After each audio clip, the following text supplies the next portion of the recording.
আপনি এসে গেছেন? কেমন আছেন আপনি? আপনাকে আমি আগেও বলেছি আপনার পরিচয়টা আমি পেয়ে গেছি, সুতরাং তাও ভদ্রতার খাতিরে জাস্ট জিজ্ঞেস করলাম। আপনার মতো একজন ফ্রড মানুষের সঙ্গে কথা বলার রুচি সময় কোনোটাই আমার নেই, তাই যেটা বলতে এসেছিলেন তাড়াতাড়ি বলুন।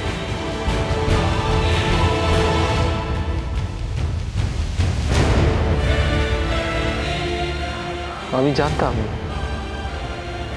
জানতাম আপনি আমাকে ক্ষমা করতে পারবেন না,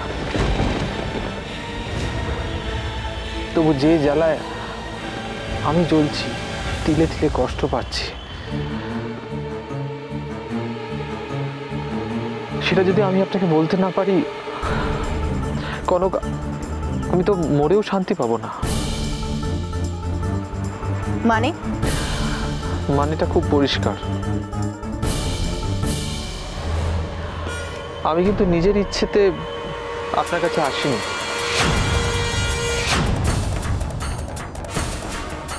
জানি। আপনি জানেন কি করে? আপনাকে আমি চিনতামও না, জানতামও না, তাই আপনাকে যদি কেউ এখানে না পাঠায় আপনি কেন আসবেন এখানে? তা এটা যখন বুঝতে পেরেছেন, আসল জিনিসটা কি বুঝতে পেরেছেন যে কে আমাকে পাঠিয়েছে, কি অ্যাপয়েন্ট করেছে? কে? তিস্তা আর দেবু।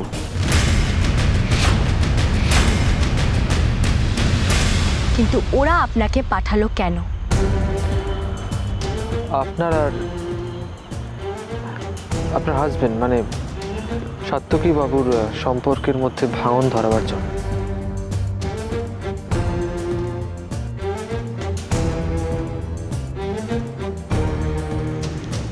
আপনি তো সেই কাজটা খুব ভালোভাবেই করেছিলেন, আমিও আপনাকে সম্পূর্ণ বিশ্বাস করেছিলাম, তাহলে চলে গেলেন কেন আপনি? ঠিক যে কারণে আমি আজ আপনার সামনে দাঁড়িয়ে আছি, বলতে পারেন আপনাকে সাবধান করার জন্য। আপনি বিশ্বাস করবেন না, আমি বিবেক যন্ত্রণায় জ্বলে পুড়ে যাচ্ছি, শেষ হয়ে যাচ্ছি। দেখুন, একটা জিনিস আমি জানি আপনি হয়তো আমাকে ক্ষমা করতে পারবেন না, অন্তত আমি আপনার জায়গায় থাকলে ক্ষমা করতে পারতাম না। তবু আমি হাত জোড় করে আপনার কাছে ক্ষমা চাইছি, পারলে ক্ষমা করে দেবেন। আরেকটা কথা, এই কাজ করতে আমি বাধ্য হয়েছি, যেটা আপনাকে জানানো দরকার, আর সেটা আমি হয়েছি আমার মার জন্য।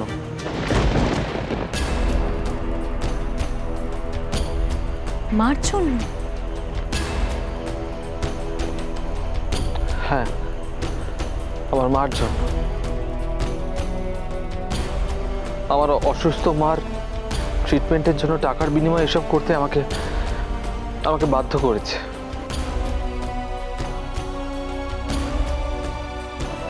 আপনি তিস্তাকে বলে দেবেন স্বামী স্ত্রীর সম্পর্ক এতটা ঠুনকো নয় যে একটা ঠোকর লাগলো আর সঙ্গে সঙ্গে সবটা ভেঙে গেল। বিয়েটা জন্ম জন্মান্তরের সম্পর্ক, সেটা ঠাকুর স্থির করেন।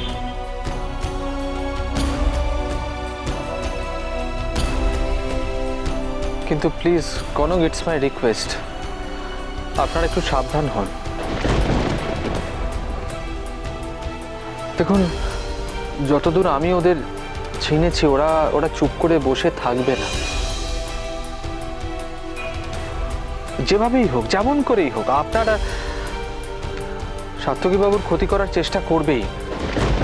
আপনাকে আমাদের নিয়ে এতটা ভাবতে হবে না, সত্যের সঙ্গে স্বয়ং ঈশ্বর থাকে। দেখুন, সেটা আপনার বিশ্বাস, তবে এখনো অবধি যতটুকু আমি জানতে পেরেছি।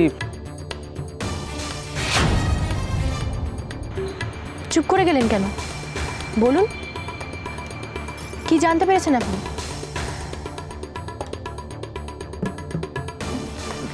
দেখুন, আপনি ইনসিস্ট করছেন তাই আমি বলছি। সামনে দশমীর দিন সবাই যখন সিঁদুর খেলায় মেতে থাকবে, তখন অলি আর অরূপকে ওরা খুন করবে।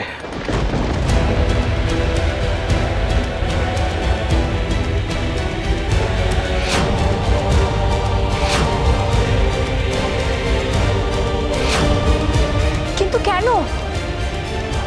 সম্পত্তির লোভে।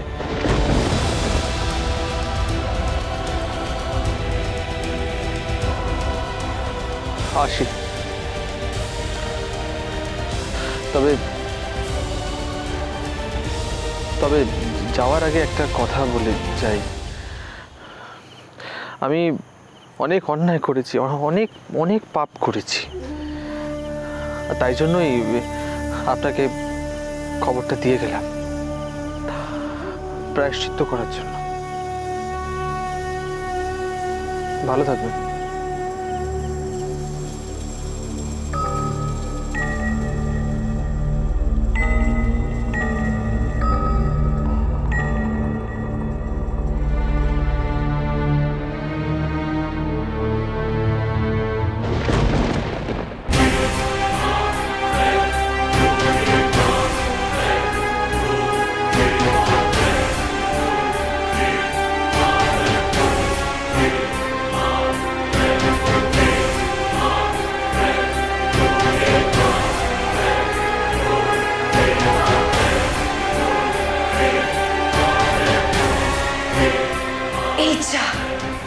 আজকে কনক সলিড কেস খেয়েছে।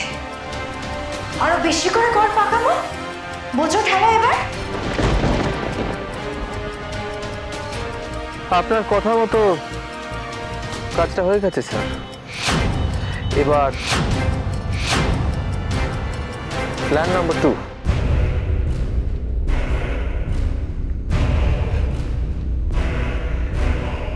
এবার তোমরা দেখো সবাই, চাইলে অরুণেশ চ্যাটার্জি কি না করতে পারে। আজ থেকে কনকের জীবনের শেষ অধ্যায়ের কাউন্টডাউন শুরু।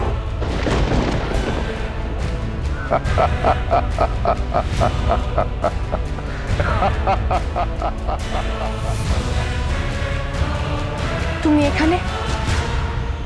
নীল এখানে এসেছিল কেন? আর এই বাগানে দাঁড়িয়ে তুমি ওর সাথে কথা বলছিলে কেন? কি বলছিল?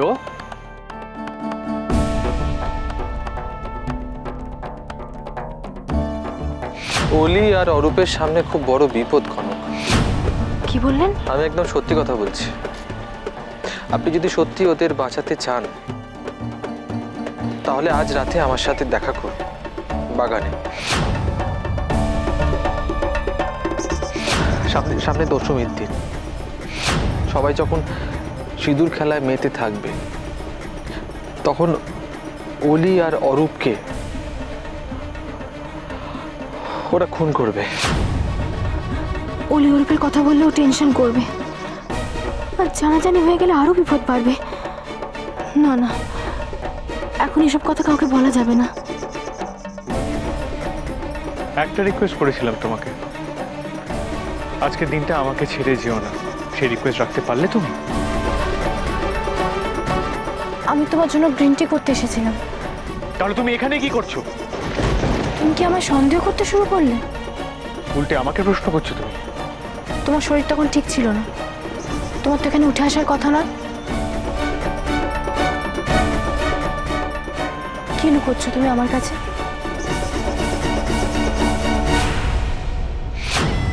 সাতকি, আমি মানছি তোমাকে পাবার জন্য আমি অনেকগুলো ভুল কাজ করেছি, কিন্তু তা বলে কনকও কিন্তু গঙ্গা জলে ধোয়া তুলসী পাতা নয়। নীলের সাথে এখনো ওর যোগাযোগ আছে। কনক কোথায় সাতকি? কনক এখানেই আছে, আমাদের নিয়ে এত ওয়ারিড হতে হবে না তিস্তা। দেখো সাতকি, আমি তো এখনো তোমার ভালো চাই, তাই বললাম ঘরে থাকলেই ভালো। তিস্তার কথাটা কনককে কিছুতেই বলা যাবে না। আমি বুঝতে পারছি, তুমি নিজের ইচ্ছায় এখানে আসোনি। কে বলেছে তোমাকে? তোমাকে চেনার জন্য আমাকে কারোর বলার অপেক্ষা করতে হয় না। তুমি ভুল করছো কন। জানলা দিয়ে নীলকে আমি এখানে ওয়েট করতে দেখেছি। আর সেটা দেখি তুমি ভেবে নিলে আমি ওর সঙ্গে দেখা করতে আসবো, তাই তো? সেটা যে ভুল নয় সেটা তো আমি এখন দেখতেই পাচ্ছি। ঘরে চলো। না কোনো, তোমার যা বলার এখানেই বলো। তুমি আমাকে বিশ্বাস করো তো? তাহলে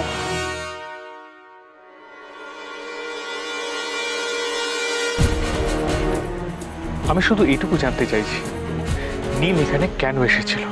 নীল আমার কাছে ক্ষমা চাইতে এসেছিলেন। উনি বুঝতে পেরেছেন ওনার জন্য আমাদের মধ্যে ভুল বোঝাবুঝি তৈরি হচ্ছে। That's it? হ্যাঁ। এই কথাগুলো কি ও বাড়িতে গিয়ে বলতে পারতো না?